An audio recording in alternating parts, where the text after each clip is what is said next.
Last lecture में हमने NLM start किया था, आगे बढ़ेंगे अभी। नॉर्मल, टेंशन, ठीक है, उनके बारे में देखा था।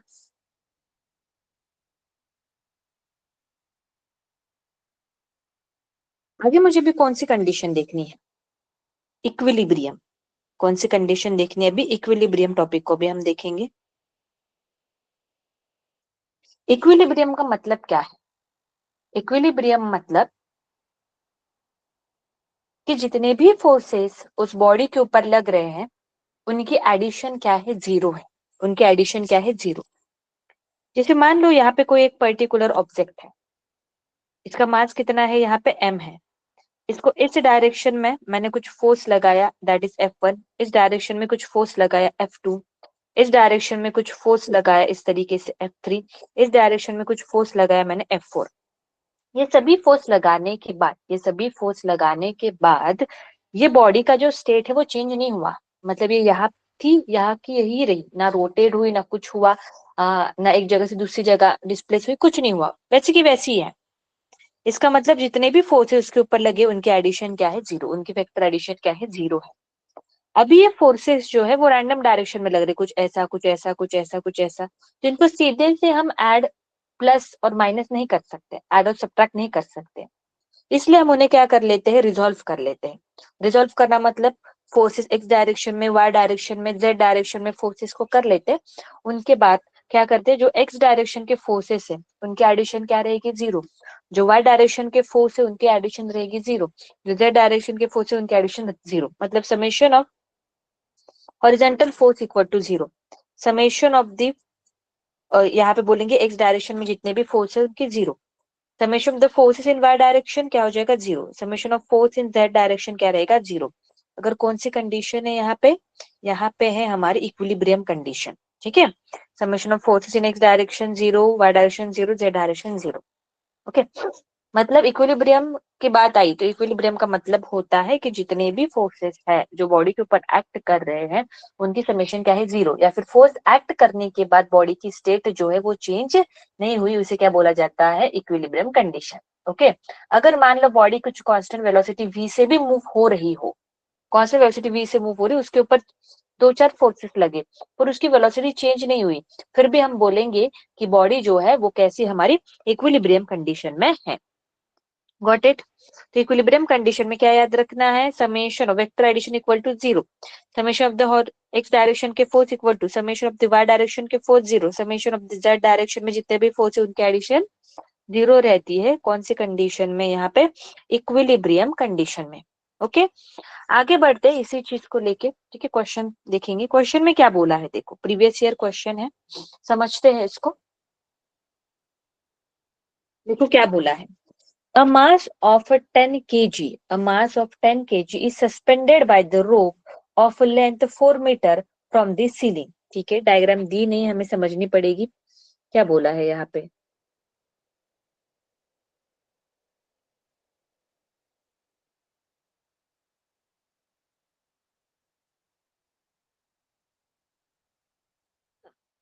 इस तरीके से क्या बोला है? A mass of 10 kg is suspended by the rope of length 4 meter from the ceiling. मान लो इस तरीके से सीलिंग है, वहां से एक रोप है, रोप की लेंथ कितनी है यहाँ पे? 4 मीटर है। फिर उन्होंने क्या बोला? 10 kg का ब्लॉक उसको सस्पेंड लटकाया हुआ है। ठीक है, आगे बढ़ते हैं। From the ceiling the force of F is applied horizontally at the mid point of the rope. Okay, force कितना लगा रहे हैं हम लोग यहाँ पे? F फोर्स लग रहा है। कैसे लग रहा है? मिड पॉइंट, मतलब यहाँ पे मिड पॉइंट पे लग रहा होगा, पर कैसे लग रहा है? हॉरिजेंटली लग रहा है। हॉरिजेंटली लग रहा है मतलब इस तरीके से यहाँ पे लग सकता है, या फिर यहाँ पे लग सकता है, कैसे भी लग सकता है। चलो हम मानते हैं कि उसको इस तरीके से लग रहा है। आगे बढ़ेंगे। अगर ये इस तरीके से लग रहा हो तो उसका शेप तो भी चेंज होगा ना।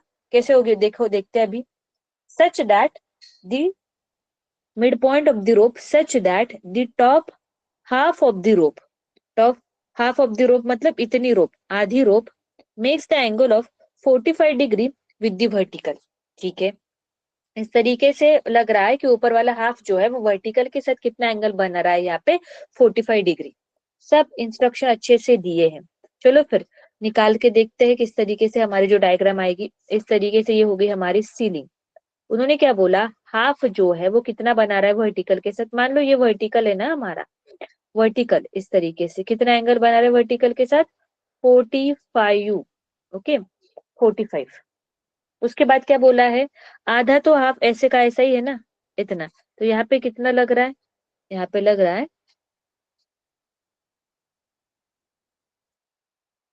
10 kg। यहाँ पे कितना लग रहा है, 10 kg।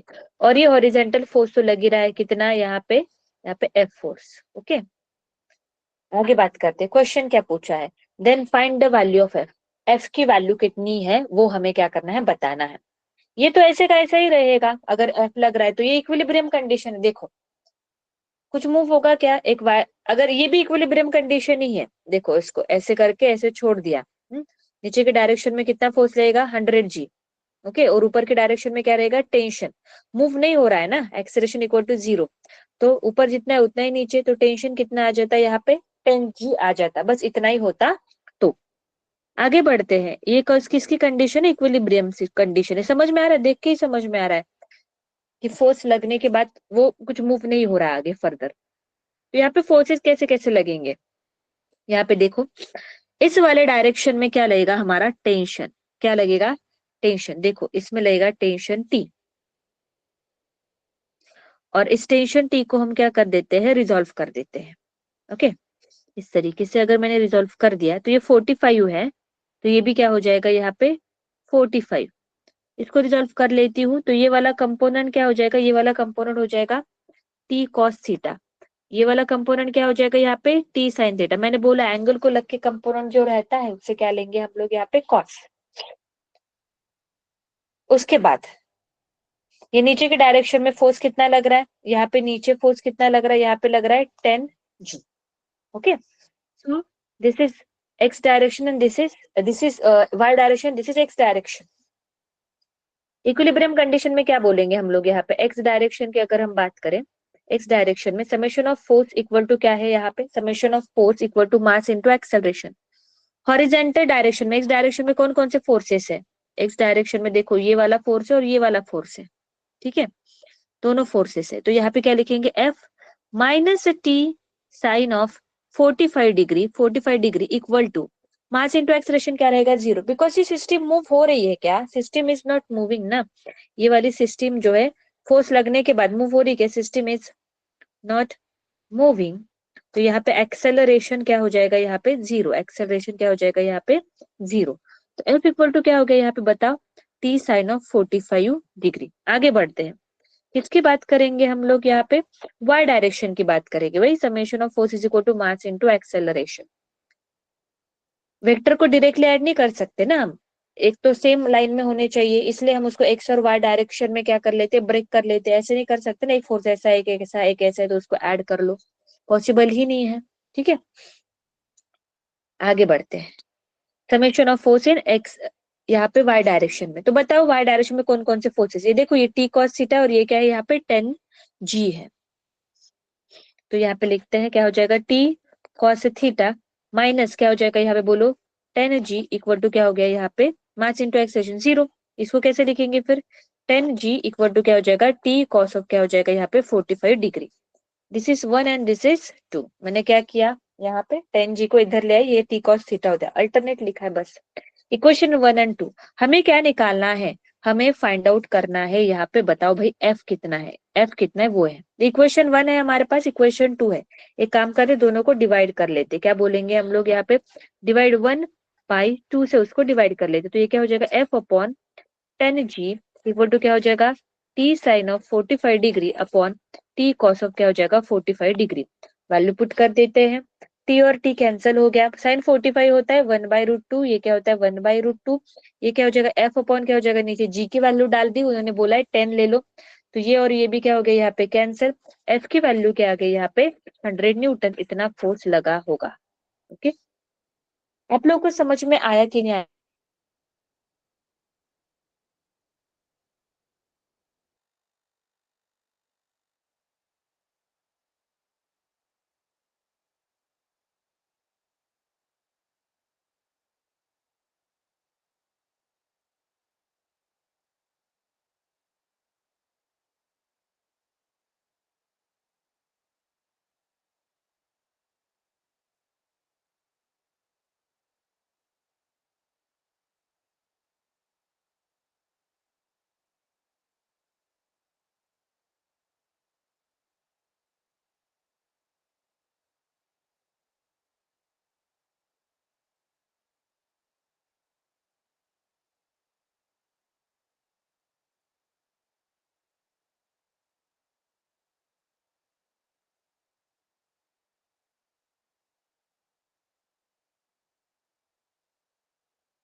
Ma'am, you are not audible.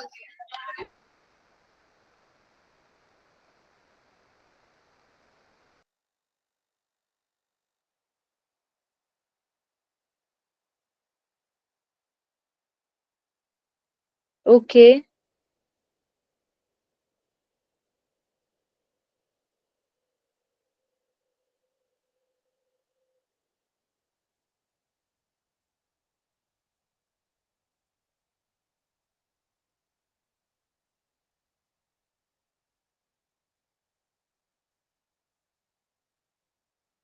Coaching classes किसने ज्वाइन किया? ऐसे नाम से क्यों ज्वाइन करते हो आप लोग?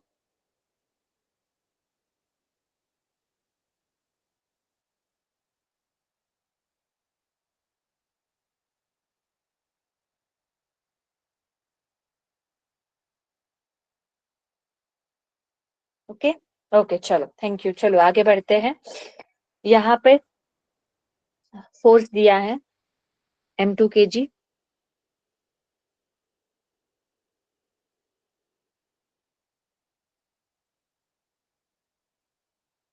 इनिशियली कैसे है? रेस्ट पे है। इनिशियली कैसे है? रेस्ट पे है। इनिशियली रेस्ट पे है, मतलब इनिशियल वेलोसिटी कितनी है यहाँ पे? 0। क्या पूछा है? सॉरी, इनिशियली रेस्ट पे है। Then this much is the displacement along the X axis after the 10 second. उन्होंने क्या बोला है? बताओ, डिस्प्लेसमेंट कितनी है एक्स एक्सिस के अलाउंग कितने वक्त के बाद? यहाँ पे 10 सेकेंड के बाद हमें पूछा है। ठीक है, कैसे फाइंड आउट करेंगे? अभी देखो, पहले तो ये फोर्स जो है वो इस एक रैंडम डायरेक्शन में, मतलब इसका एक कंपोनेंट क्या है? एक्स डायरेक्शन के अलोंग है, एक कंपोनेंट है वाई डायरेक्शन के अलोंग। ठीक है, इनिशियल वेलोसिटी है, फोर्स है, मास है, हमें डिस्प्लेसमेंट पूछा है। एक काम करते हैं, यहाँ पे कौन सा काइनेमेटिकल इक्वेशन यूज होगा? S is equal to UT plus 1/2 AT²। क्यों ये क्यों यूज होगा? बिकॉज हमें क्या पूछा है? डिस्प्लेसमेंट पूछा है, इतने टाइम में कितना है, और इनिशियल वेलोसिटी भी दी है। दो इक्वेशन है डिस्प्लेसमेंट के, v²= u²+2as। पर हम ये वाला यूज नहीं करेंगे। क्यों? क्योंकि हमारे पास टाइम दिया है, फाइनल वेलोसिटी कुछ नहीं दी है, तो हम कौन सा फॉर्मूला यूज करेंगे? ये। ठीक है, इसके लिए क्या क्या जरूरत है हमारे पास? हमारे पास डिस्प्लेसमेंट है, डिस्प्लेसमेंट हमें निकालनी है। हमारे पास इनिशियल वेलोसिटी है, टाइम है, पर हमारे पास एक्सेलरेशन नहीं है।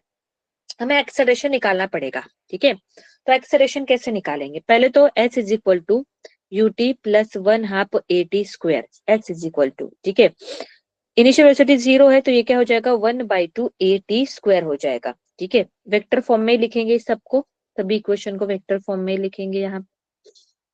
तो डिस्प्लेसमेंट कितना हो गया यहाँ पे? 1/2 AT²। एक्सेलरेशन है क्या हमारे पास? नहीं, पर थोड़ा ध्यान देंगे तो हमारे पास मास है और हमारे पास क्या है? फोर्स है। तो उससे हम एक्सेलरेशन निकाल सकते हैं। कैसे? फोर्स इक्वल टू क्या हो जाएगा यहाँ पे? मास इंटू क्या हो गया यहाँ पे? एक्सेलरेशन। तो एक्सेलरेशन इज इक्वल टू क्या हो जाएगा? फोर्स अपॉन क्या हो जाएगा यहाँ पे? मास हो जाएगा।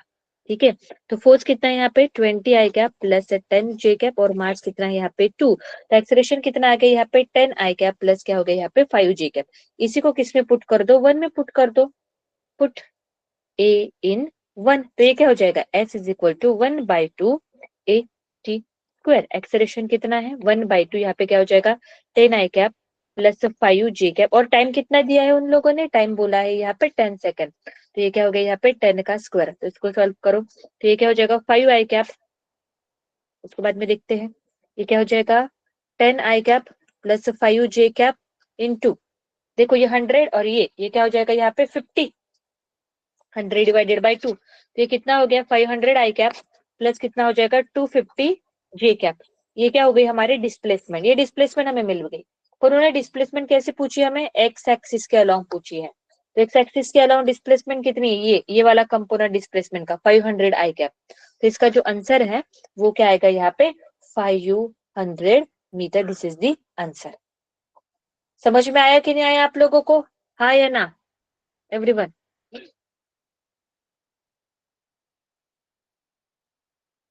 Okay, very good. ठीक है, आगे बढ़ते हैं। अगला टॉपिक हमें क्या देखना है यहाँ पे? Weighing machine. क्या देखना है हमें यहाँ पे? वेइंग मशीन के बारे में देखना है। ओके, इलेक्ट्रॉनिक वेइंग मशीन की बात चल रही है यहाँ पे, ठीक है। देखो इस तरीके से मेरे पास एक वेइंग मशीन है, इसके ऊपर मान लो एक पर्सन जो है वो क्या है, खड़ा है, ठीक है, पर्सन जो है क्या है, खड़ा है, और यहाँ पे एक रीडिंग दिखाता है। तो यहाँ पे क्या रीडिंग मिलती है हमें, उसका क्या दिखता है, यहाँ पे मास दिखता है, क्या दिखता है यहाँ पे, उसका मास, ठीक है। Weighing machine, weighing machine shows shows reading, shows reading which is मास। वो क्या होता है, मास। जब हम वेइंग मशीन, जब मान लो कोई भी डॉक्टर के पास गए, कोई मेडिकल है, तो वहां पे अगर वेइंग मशीन लगा है तो हम वहां पे खड़े होते हैं, तो हमें क्या दिखता है, हमारा मास दिखता है, 60 kg, 50 kg, 45 kg। तो किस तरीके से दिखता है, मेजरमेंट कैसे होता है, देखो वेइंग मशीन हमें शो करता है रीडिंग, विच इज क्या होता है, मास, ओके। और weighing machine read weighing machine reads normal force, normal force. अभी इसका मतलब क्या है, देखो यहाँ पे आदमी खड़ा है, नीचे की डायरेक्शन में फोर्स लगेगा उसका mg, ओके, और वेइंग मशीन उसे क्या देगी यहाँ पे, नॉर्मल। तो हमारे जो वेइंग मशीन है, वेइंग मशीन जो है वो क्या मेजर करती है, नॉर्मल। वेइंग मशीन यहाँ पे क्या बोलेंगे, मेजर्स, वेइंग मशीन जो है वो हम क्या बोलेंगे, weighing machine measures normal force. मतलब वे एक आदमी अगर वेइंग मशीन के ऊपर खड़ा है तो वेइंग मशीन उसे कितना नॉर्मल फोर्स देगी, वो वेइंग मशीन क्या करती है, मेजर करती है। पर जब हमें रीडिंग शो करती है तो वो क्या शो करके, मास। इसका मतलब यहाँ पे उसका फॉर्मूला क्या हो जाएगा, रीडिंग जो वो शो करती है यहाँ पे डिस्प्ले पे, that is equal to normal divided by क्या होता है, जी। अंदर कोई डिवाइस होगा, कैलकुलेटर है, ठीक है, डिजिटल है, तो डिजिटली एक्चुअली उसने मेजर किया नॉर्मल, फिर डिजिटली अंदर कैलकुलेशन करके उसने उस वैल्यू को डिवाइडेड बाय जी कर दिया, और हमें दिखाते समय क्या दिखाता है, यहाँ पे मास दिखाता है। समझ में आई क्या चीजें, ओके। इलेक्ट्रॉनिक डिवाइस की बात चल रही है यहाँ पे, तो हमें कौन सी बात याद रखनी है कि वेइंग मशीन हमेशा मेजर करता है नॉर्मल फोर्स। क्या मेजर करता है, नॉर्मल। वो एमजी नहीं मेजर करता है, नॉर्मल करता है। इसलिए बोला जाता है वेइंग मशीन में सीधा खड़े रहो। अगर हम ऐसा उल्टा पुल्टा खड़े रहे तो नॉर्मल फोर्स जो वेइंग मशीन हमें लगाता है उसमें चेंज आता है, तो देखो हमें रीडिंग में भी फ्लक्चुएशन दिखता है। समझ में ये चीज है, इसलिए क्या बोला जाता है कि सीधा खड़े रहो, अच्छे से खड़े रहो, कि एग्जैक्ट जितना हमारा नॉर्मल mg है उतना ही नॉर्मल फोर्स रहेगा। तो इसमें क्या होता है, ये मूव नहीं हो रहा है, तो इसका एक्सेलरेशन क्या है, 0। तो summation of force is equal to mass into acceleration minus mg plus normal equal to 0, तो नॉर्मल इक्वल टू mg। हम यहाँ पे क्या बोलेंगे, here here weighing machine measures normal at stationary state at rest। यहाँ पे क्या बोलेंगे, at rest पे उसने क्या किया, मेजर किया। समझ में आई क्या चीज है आप लोगों को वेइंग मशीन की, हाँ या ना।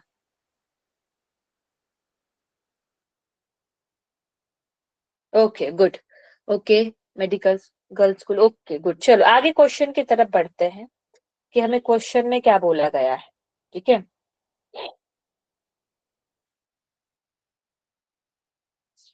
A person standing on the spring balance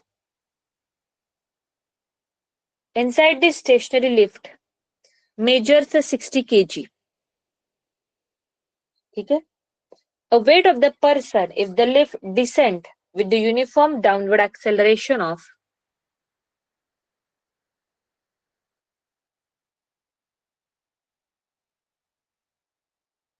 1.8 metre per second square will be, ठीक है।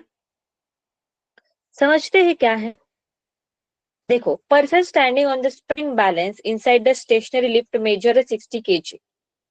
देखो जब स्प्रिंग बैलेंस, यहाँ पे मैं नॉर्मल बैलेंस ड्रॉ कर रही हूँ, ठीक है, स्प्रिंग बैलेंस नहीं, नॉर्मल बैलेंस मैंने ड्रॉ किया। चलो यहाँ पे, चलो देखो यहाँ पे जब पर्सन खड़ा है और कैसे वो स्टेशनरी है, a person standing on spring balance inside the lift, lift draw कर लेते हैं, क्या है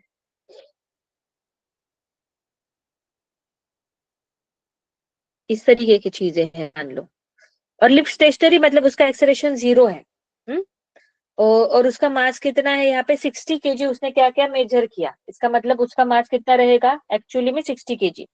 जब हम स्टेशनरी रहते हैं, एकदम सीधे खड़े रहते हैं, तो वेइंग मशीन जो है वो हमारा एक्चुअल मास दिखाता है।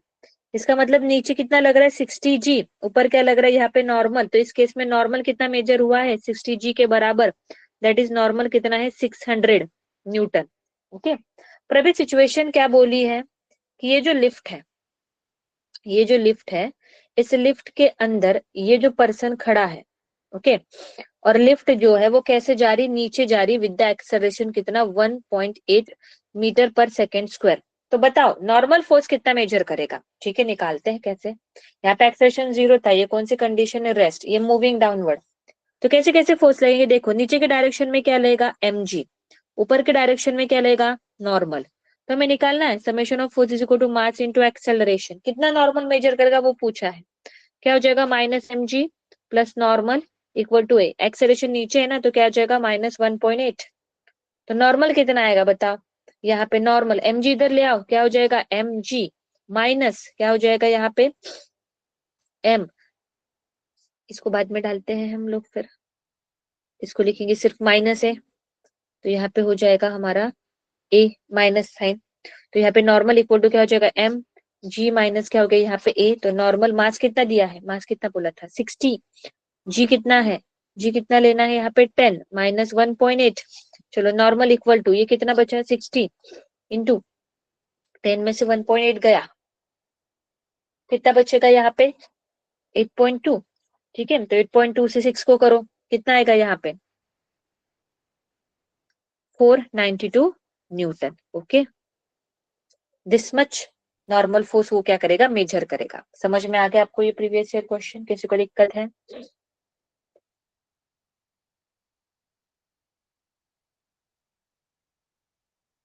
समझ गए ना अच्छे से, ओके गुड।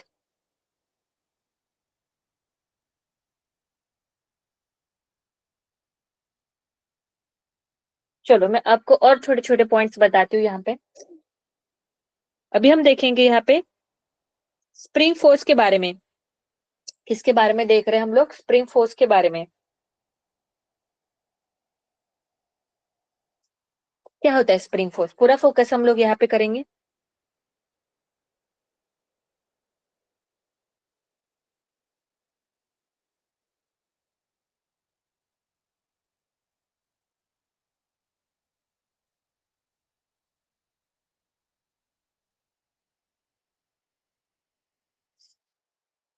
ओके, देखो यहाँ पे एक है स्प्रिंग, इस तरीके से एक स्प्रिंग है, ये इसकी क्या है नेचुरल लेंथ है, क्या है इसकी ये नेचुरल लेंथ है। मतलब उसमें कुछ नहीं, जैसे हमारे पास मेरे जिस हालत में हमें मुझसे हाँ, वो हमें मिली है वो हम बोलेंगे वो उसकी नेचुरल लेंथ है, एक्चुअल लेंथ है। पहले जो हमें मिली थी, हमारे हाथ जब स्प्रिंग लगी तो इतनी उसकी लेंथ, ये नेचुरल लेंथ है उसकी एल। उसके बाद ये नेचुरल लेंथ है स्प्रिंग की, इतनी स्प्रिंग है। उसके बाद मैंने क्या किया, इस स्प्रिंग को इस डायरेक्शन में एक्सटर्नल फोर्स लगाया, क्या लगाया एक्सटर्नल फोर्स लगाया। तो सीधी सी बात है, ये स्प्रिंग जो है वो क्या होगी एक्सपांड होगी, क्या होगी एक्सपांड। अभी स्प्रिंग जो है वो बड़ी हो गई इस तरीके से। उस एफ एक्सटर्नल फोर्स में जितनी ताकत थी उसने उसको खींच लिया, उतना इतना खींच लिया, और फिर वो उसको इतना ही खींच पाया। मतलब इसके आगे फर्दर ये वाला जो पॉइंट है वो आगे बढ़ ही नहीं पा रहा है, ये आगे इतना खींच पा रहा है। मतलब यहाँ पे एक्सेलरेशन 0 हो गया। ये कंडीशन क्या बोलेंगे उसको, इक्विलिब्रियम कंडीशन। क्यों, बिकॉज एफ फोर्स एक्सटर्नल जो हमने लगाया है उसमें उतनी ताकत है कि उसको इतना ही खींच पाएगा, उसके आगे उस पॉइंट को स्प्रिंग को खींच नहीं पाया। मतलब अभी इस सिचुएशन में इक्विलिब्रियम कंडीशन जो है वो आ गई है। समझ में ये चीजें, ये हो गई इक्विलिब्रियम कंडीशन। तो उसने कितना खींचा उसको, इतना। उसमें कितना एक्सटेंशन हुआ है यहाँ पे एक्स, तो उसे क्या बोलेंगे एक्सटेंशन। तो एक्सटेंशन कितना हुआ है इसमें, एक्सटेंशन इक्वल टू क्या है यहाँ पे एक्स। उसके बाद मैं क्या करूंगी, मैं एक्सटर्नल फोर्स को अगर हटा दूंगी, अगर मैं एक्सटर्नल फोर्स को हटा दूंगी तो मुझे क्या समझ में आया, दिखा क्या कि भाई स्प्रिंग वापस अपनी नेचुरल लेंथ पे आ गई, वापस ऐसी हो गई, रिटर्न आ गई। जैसे मैंने एक्सटर्नल फोर्स निकाला वो रिटर्न आ गई। पर एक बात समझो, जब मुझे स्प्रिंग को यहाँ से इतना बड़ा करना था तब मुझे एक्सटर्नल फोर्स लगाना पड़ा, पर जब वो रिटर्न नेचुरल लेंथ पे आती है तब मुझे कोई फोर्स लगाना पड़ा क्या, नहीं, वो अपने आप आई। और वो अपने आप आ सकती है क्या? नहीं, कोई तो एक फोर्स लगा होगा ना उसको। तो इस डायरेक्शन में कोई तो फोर्स लगा होगा। तो वो फोर्स कौन सा होता है यहाँ पे? इस डायरेक्शन में कोई तो फोर्स लगा होगा। वो फोर्स होता है यहाँ पे स्प्रिंग फोर्स। कौन सा फोर्स होता है यहाँ पे? Spring force. सीधी सी बात है, ये पॉइंट जो है फर्दर उसमें एक्सपेंशन नहीं हो रहा है। इसका मतलब यहाँ पे इस एक्सटर्नल फोर्स को कोई तो बैलेंस कर रहा है। तो वो बैलेंस कौन कर रहा है यहाँ पे? Spring force. तो स्प्रिंग फोर्स की वैल्यू क्या होती है? Spring force is directly proportional to क्या होता है? एक्सटेंशन। जितना एक्सटेंशन उतना स्प्रिंग फोर्स रहेगा। तो स्प्रिंग फोर्स इक्वल टू यहाँ पे प्रोपोर्शनली कांस्टेंट आता है ए। नेगेटिव साइन शो करता है उसका रिस्टोरिंग नेचर, कि भाई उसने अपनी जो ओरिजिनल लेंथ है उसको क्या किया? फिर से अचीव किया। ठीक है, डायरेक्शन की भी बात कर सकते हैं उसमें। आगे बढ़ते, ये हो गया। एट इक्विलिब्रियम की अगर मैं बात करूं, एट इक्विलिब्रियम मतलब ये वाली कंडीशन। तो summation of force is equal to क्या होगा? Mass into acceleration. Summation of force is equal to mass into acceleration. मतलब यहाँ पे क्या आ जाएगा? यहाँ पे माइनस के एक्स प्लस क्या हो जाएगा? यहाँ पे एक्सटर्नल फोर्स इक्वल टू क्या हो गया? जीरो। मतलब यहाँ पे एक्सटर्नल, यहाँ पे स्प्रिंग फोर्स किसके बराबर हो जाएगा? एक्सटर्नल फोर्स के बराबर। पर ये चीज कब होती है? एट इक्विलिब्रियम होती है। कब होती है? एट इक्विलिब्रियम होती है। समझ में आ गया आप लोगों को स्प्रिंग फोर्स? हाँ या ना बताओ मुझे पहले।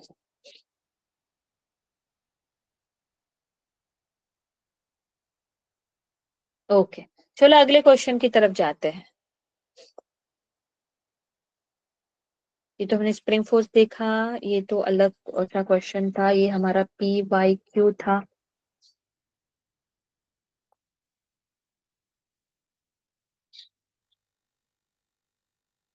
चलो ये वाले क्वेश्चन की तरफ आते हैं। ये क्वेश्चन एक ही है, ठीक है, बस इस, हाँ, उसको समझो थोड़ा।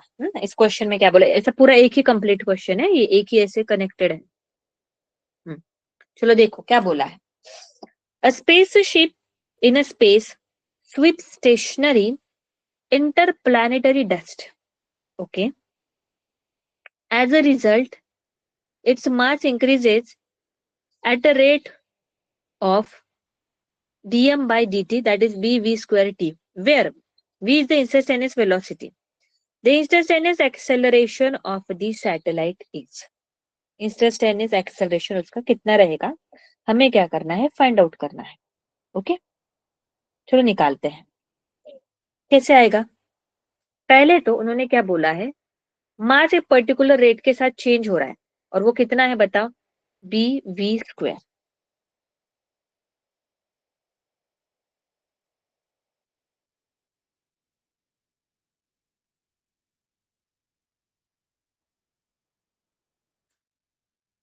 उसके बाद क्या बोला है?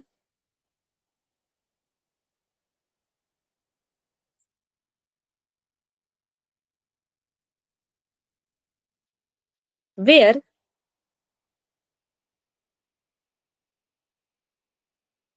We is instantaneous velocity. ठीक है, इंस्टेंटेनियस एक्सेलरेशन पूछा है। पहले इधर देखो, फोर्स का फॉर्मूला देखो। फोर्स का जनरल फॉर्मूला क्या निकाला था मैंने? M is equal to d v by d t plus v is equal to क्या हो गया? D m by d t. इसमें केसेस था, f is equal to m d v by d t, f is equal to v d m by d t. Okay, यहाँ पे हम कौन सा यूज करेंगे? दिस मच, ये वाला this one. F is equal to v is equal to क्या हो जाएगा? D m by d t. ये क्या हो जाएगा बताओ? V is equal to d m by d t की वैल्यू कितनी है यहाँ पे? B v square. तो फोर्स कितना हो जाएगा यहाँ पे? बी वी क्यूब हो जाएगा। तो ये हमारा फोर्स हो गया। हमें क्या निकालना है यहाँ पे? मास। यहाँ पे हमें निकालना है एक्सेलरेशन। तो फोर्स इज इक्वल टू क्या हो जाएगा? Mass into acceleration. तो एक्सेलरेशन क्या हो जाएगा? F upon M.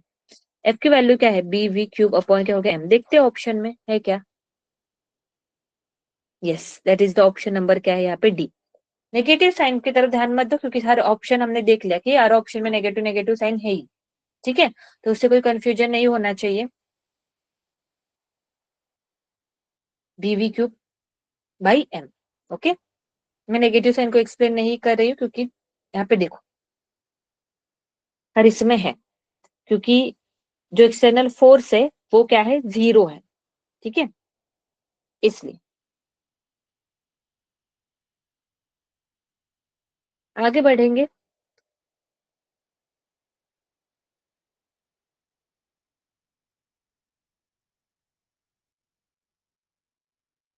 यहाँ पे हमें क्या देखना है अभी, सूडो फोर्स के बारे में। किसके बारे में देखना है? Pseudo force. सूडो फोर्स मतलब क्या होता है? False force. क्या होता है? False force.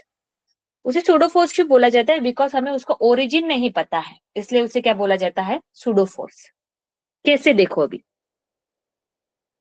मान लो इस तरीके का एक डब्बा है, ओके, और ये जो है इस डायरेक्शन में कुछ ए एक्सलेशन से चल रहा है। इसके अंदर ना पहले एक पेंडुलम था, ओके। मान लो पहले एक्सलेशन कितना है? 0 है, तो पेंडुलम ऐसे का ऐसा ही रहेगा।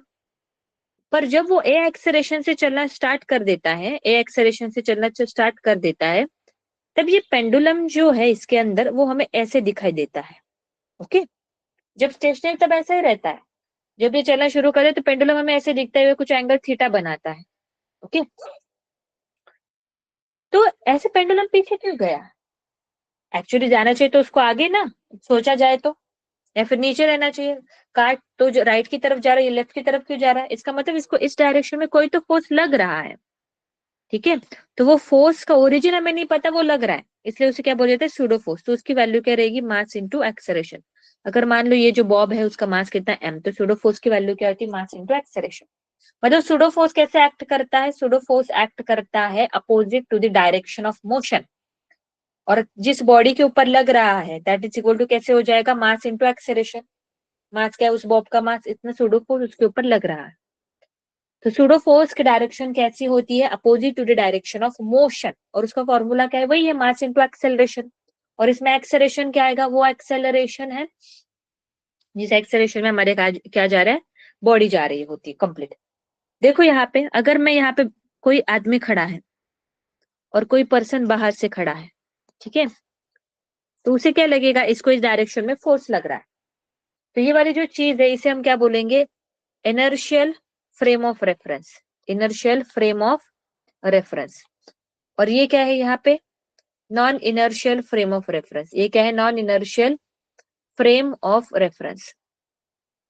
दोनों में क्या फर्क है? इनर्शियल फ्रेम ऑफ रेफरेंस मतलब जब हम चीजों को ऑब्जर्व कर रहे हैं तब हमारा ऑब्जर्वर जो है, ऑब्जर्वर ऑब्जर्वर कैसे है? रेस्ट पे है। ऑब्जर्वर कैसे? रेस्ट पे रह के वो चीजों को देख रहा है। दैट इज कौन सी फ्रेम है अभी? Non accelerating reference frame. कौन सी? Non accelerating. जब वो ऑब्जर्व कर रहा है तो वो मूव नहीं कर रहा, उसे non accelerating frame of reference बोला जाता है। अभी ये जो पर्सन 2 है वो कैसे है? वो मूव हो रहा है विद द एक्सेलरेशन ए, ठीक है। तो उसे क्या बोला जाएगा यहाँ पे?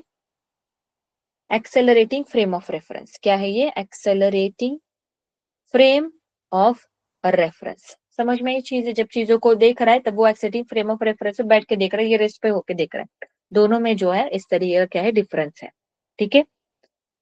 आप लोगों को समझ में आया कि नहीं आया आज का? हाँ या ना बताओ। ओके।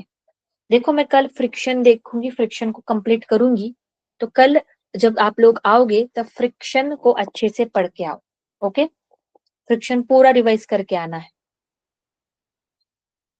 कोई दिक्कत यहाँ तक?